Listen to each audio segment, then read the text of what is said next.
Welcome to another edition of 12.5 Minutes. My name is Jared Kelly, and I'm with my friend and co-host, Liz Whitehead. Hi, Jared.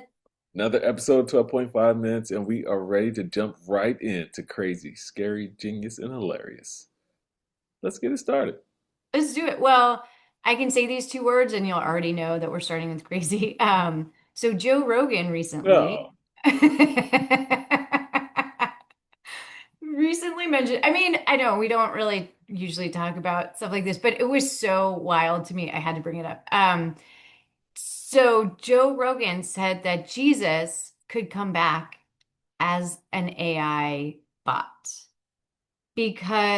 and his reasoning for this is that Mary was a virgin, mhm, Jesus' mom. mhm, I'll just leave that there. mhm. And what's more virgin than a computer? But So, so that Jesus could come back as an AI agent. no, I don't know what drugs Joe is doing, but he really needs to keep it in house. I think that this is beyond crazy. It doesn't even make sense. It doesn't make any like the whole premise of it makes no sense. And I also just think maybe we just stop giving these people microphones. Yes, Maybe let's we just work. take their microphones. Let's work on that part. How, they say that, AI takes up a lot of electricity and everything else. How do we get AI to unplug people that don't deserve to have microphones? That would be interesting. That as people who run a podcast, I don't know if we should advocate for that, but I, I mean, just certain folks. It's so it was so bananas to me that I had to had to bring it. And then, I mean, of course, I know there have to be people out there that are probably treating their AI bots like Jesus, right? Like people are getting addicted to it. They're asking a lot of questions that aren't pertinent. Like, You know what? Let me tell you this. This is my one thought about this. I am okay with that because it balances out the other side of AI. All right. So okay. if you want to use AI to pour your soul into it and give you guidance and hopefully it goes out to all the data servers and comes back with some good advice to help you in your morality and your decision making, I'm much more happy about that than the other people that are trying to figure out how to destroy everyone and everybody by doing whatever they can to make money while also hurting us or diving into some deeper, darker areas of society. So, I mean, it's if I'm being polite, I'll say this: maybe it will help. Maybe it will help people like Joe. Maybe he needs a therapist who he can call Jesus or Jesus. It doesn't matter, but he needs help. He needs help. This Yeah. man, this man's mental. I don't know what his benefits plan looks like, but he needs help. Well, then he'll probably be right either way. So there you Oh, forget about it. Speaking of health, that kind of leads us into a good conversation about what I think is scary. And I don't know if Joe Rogan got vaccinated when he was a young kid or if his parents took him to the doctor, but I will say this. It's very interesting how our federal government is treating the idea that our country, our children don't need vaccinations, and comparing the United States to, quote, peers that aren't even the size or the complexity of our population. And it also makes me concerned. It's very scary when you look at it from a standpoint of some of the diseases that we had in control are starting to return. yeah. And they're returning globally because the US was also kind of a big proponent of bringing other countries their vaccines. So this sort of this rise in the anti-vax like rhetoric is super scary.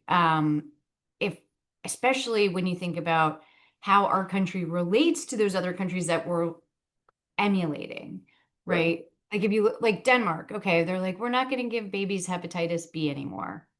I mean, okay, universal healthcare would also be nice. Like, are we only going to emulate the vaccine piece? They have universal healthcare. They have like childcare for kids going up to when they go to school, which is a very nice public schools that are well funded. So, are we going to do all that stuff too, or just a vaccine thing? Because that's what makes it really scary. Right. Because they've also politicized vaccines since COVID-19, right? So that became an issue in and of itself where people are suggesting as adults that they should or should not get vaccinated, which is a public health concern that's now being dictated by people's political stance or who they associate with in terms of blue or red sides. That's dangerous in and of itself. But then you take that same kind of extrapolation to the cost of today's healthcare, and you have the politics of a federal government who is currently led by individuals who are basically saying we're not going to continue the subsidies of the Affordable Care Act, which is going to affect millions and millions of people across the nation, which is going to actually create bigger incidences of bad health and emergency room visits and those things where people have had uh, pre-existing conditions. Now they don't even have an opportunity to get health care at all. Yeah, they're completely doubling down on the idea that it's okay to kill your constituents. It's like, I mean, that used to be, I remember what movie was it? It might have been American Gangster where they were like, well, we don't want to kill our customers, right? Like the Right. drug dealers don't want to kill the customers. Like that's kind of changed with fentanyl, so maybe the administration is going in that direction. It, It's it's scary. it's very scary. It's very scary, and I, you know, I mean, it's going to affect us all. It's going to affect us directly and indirectly, whether it's family members, whether it's coworkers, and whether you're getting on a plane. You get on a plane, you don't know who's carrying what, and I'm not saying that's the only incident, but that's one of the things that always comes to mind when you're trapped in a small space, whether it's an elevator or airplane, and you get the coughing or the sneezing or whatever it is. You're just wondering, hmm, I just got infected. Can't rely on that herd immunity anymore. Not at all. Not at all. But I will say this. On the topic of genius, let me transition a little bit. Um, and I'm going to transition on the healthcare side because I don't know if anyone's looked in Michael Jordan's eyes lately, but I always wonder what's really going on with him. Now, the reason why that is crazy is like you actually have to watch some of the videos, but I watched this video of him recently, and it was about his very strong stance against NASCAR because he's obviously an owner within the NASCAR family. Right, not But obvious. I did not know that. oh, well, yeah, somehow his money, his green money, let him in. Yeah. But uh, but what they quickly discovered is he's very competitive, and not only did he become a winner very quickly, he also became a student of the game and studied and realized that NASCAR is operating as a monopoly, and they're not sharing the wealth when it comes to the television rights. The income that NASCAR brings actually just goes to two families while the NASCAR drivers, the owners, are sitting here with expenses and a need to actually fundraise and get sponsorships for their cars just to try to break even. Well, the families of NASCAR, they're raking in all of the dough from television rights. Why would you try and put one over on Michael Jordan? Everything we know of, everything we've seen about him since he stopped playing basketball is that he's not going to let it go. He's not. He's not. I mean, he's not. It's not like a 50 Cent Diddy situation, but he is definitely. It's That's close. different. That's different because that's based on hate and Yeah. previous history. But Michael Jordan is a competitor, and what we also know is he made decent money when he was a player, but the Jordan brand brings in 150 million, whatever it is. He brings him a whole lot of money. So he has attorneys for days. He's got retainers, no problem. You're not going to outlast him if he is dedicated to proving you wrong. And that's what he did. He said, "Okay, you want to go? Well, let's go." And he's going to be competitive in a lawsuit just as well. And guess what? They came to terms with Michael Jordan and said, "You know what? You know what? You're right. Let's just try to figure out a path forward." And that's genius. Yeah. Oh, yeah. And he's literally a head and shoulders over them in terms of the strategy. Yeah, yeah, Um, clearly. well, what's next is hilarious. And I do think just talking about 50 Cent, him cheesing through every interview to me is also hilarious. Every interview, he has the biggest smile on his face. Like you can see all his teeth. He has shown the highest propensity for joy in other Yes, situations, the and Schadenfreude is and strong. and it's strategic joy too. I mean, it's strategic to a level of the whole idea that he said he was going to do the interview on ABC because when he was in prison, he realized that ABC was one of the few channels that they showed in prison.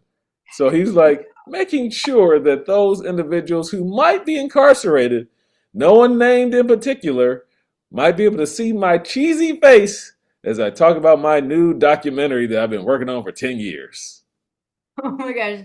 His smile, he is making me laugh in the midst of all this stuff. As well as the other thing that's making me laugh, it actually is an administration thing, is that have you heard about them putting down the woke fonts?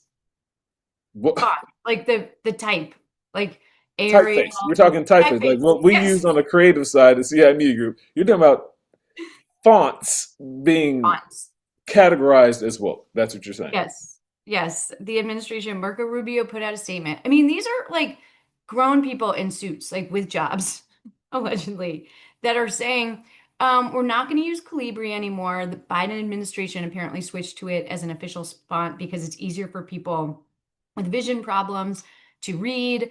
And they're like, no, no more woke fonts. We're going back to Times New Roman. Like, Oh. So we're happy to communicate to you, but if you're hard of hearing, if you can't see, if you have any affliction whatsoever, and you need accommodations, don't look to us. We don't give a damn. That's what they're saying, basically. pretty much. Like, and I, you know what, I actually knew that that Cleaver's woke because I use it the most. Like that's probably the one I use the most. So, I mean, they should have figured it out earlier. But yeah. So, I mean, it's not, I say it's hilarious just the lengths that they're willing to go to on this campaign. Like, because we said obviously they're willing to kill people. So if people can't see or hear, like accommodate, that's small potatoes to them. But that like is this what like does this make their constituents like is this what people voted for? Like, yeah, Times New Roman. Times New Roman. Let's go backwards. Let's go back. Matter of fact, we need more printed newspapers. You know what? Papyrus. Something. I think and out of all people that don't read, I'm not talking about any president in particular, but I would say this: uh, nobody's gonna be handwriting or scribing news for people. So they couldn't read that. That's old non-woke font. So clearly, the idea that we're going to go backwards to quote Times New Roman, that's par for the course for an administration that just doesn't give a damn, right? Like this is the highest part of their agenda is fonts. Well, let me just be very, very clear. Number one, I heard about the whole new Pantone being uh, basically ivory, but they just described it as dancer or something. It's white. Okay, it's a off color white. We get it. But in terms of fonts, like you want us to think about this versus the Epstein files and the war crimes of dropping bombs on boats. That's what you want. Okay. All right. Yep. We're all stupid. We're going for it. Yep. Yeah. Hilarious. Yeah. We have a bunch of internet trolls in charge of us. Yeah. Fantastic. Clearly. Anyway, another episode, 12.5 minutes. This has been crazy, scary, genius, hilarious. And thank you for tuning in and paying attention to what we do. If you have any comments, please leave them in the chat and we will talk to you soon. Take care. Bye bye. Bye.